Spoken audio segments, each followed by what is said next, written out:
Well, I'm going to go over the ways that my home state, Connecticut, is dying. Um, you know, Growing up here in Connecticut, it was always a great place to live. Uh, we were always very proud to be from Connecticut. Um, we had the highest, or one of the highest, per capita incomes in the United States. Fairfield County, down in the southwest corner of the state, is one of the most affluent counties in the country. We've had great education here in our state, Yale University. As far as recreation, beaches and skiing, we're positioned between New York and Boston, about an hour and a half to 2 hours either way to experience all those cities have to offer. But now, things are just going downhill in the state. It's been mismanaged for so long, by both parties, as far as governors go, and most recently by Democrat leadership, because that's all there is right now at this moment in the state. And we have the third highest rate of people moving out of the state right now, a net migration out of the state. It's already a small state to begin with. We've got about 3 million people here, and it's shrinking. The job creation just isn't here. The opportunities aren't here. People are fleeing for greener pastures. We still haven't recovered all of the jobs we lost during the Great Recession of 2008 and 2009. And it's just housing prices haven't rebounded here like they have in many other places around the country. Our capital city, Hartford, has actually had meetings. The governor and the mayor have had meetings with bankers on the possibility of filing for bankruptcy for our capital city, which is unbelievable. And the only reason they haven't is because surrounding towns have offered to bail them out for the severe mismanagement of that city. And we also have some of the poorest cities in the nation and most impoverished, with the most poorly educated people because of the lack of quality school systems. And I'm talking about Bridgeport, New Haven, Waterbury.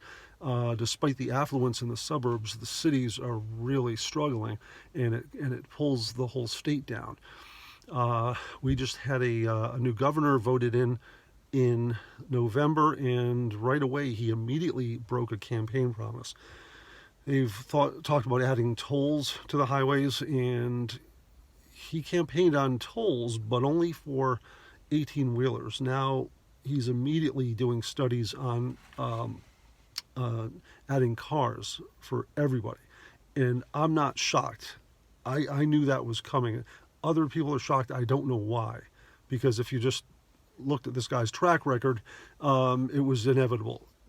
The only reason that might be surprising is how quickly he is implementing these tolls on everyone. Maybe not the fact that he's doing it.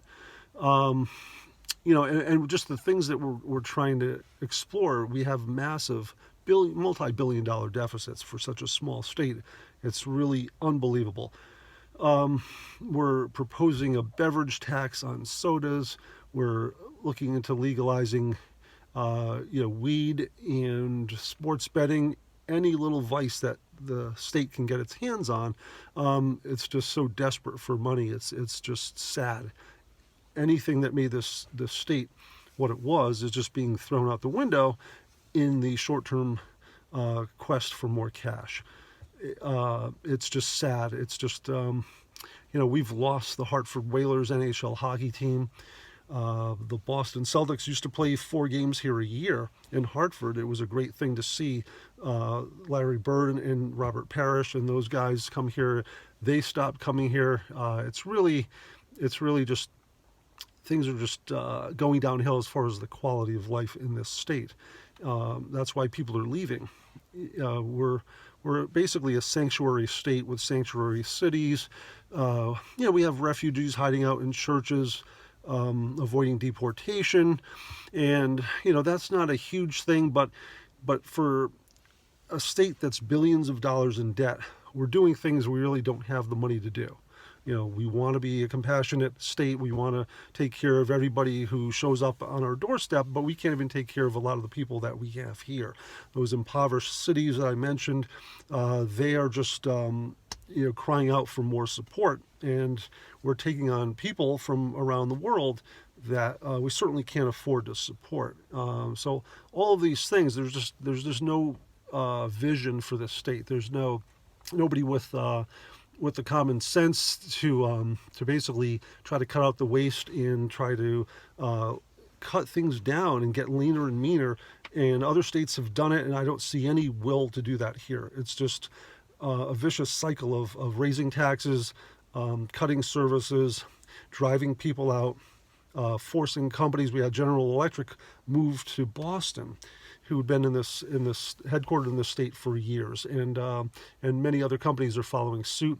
It's a sad commentary, but I just wanted to get that out there.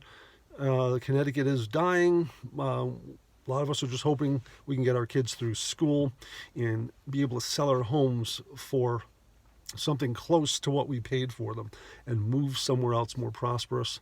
Get away from the taxes, get to some warmer weather. For now, that's all I've got. Thanks for being with me here, and we will talk to you soon. Take care.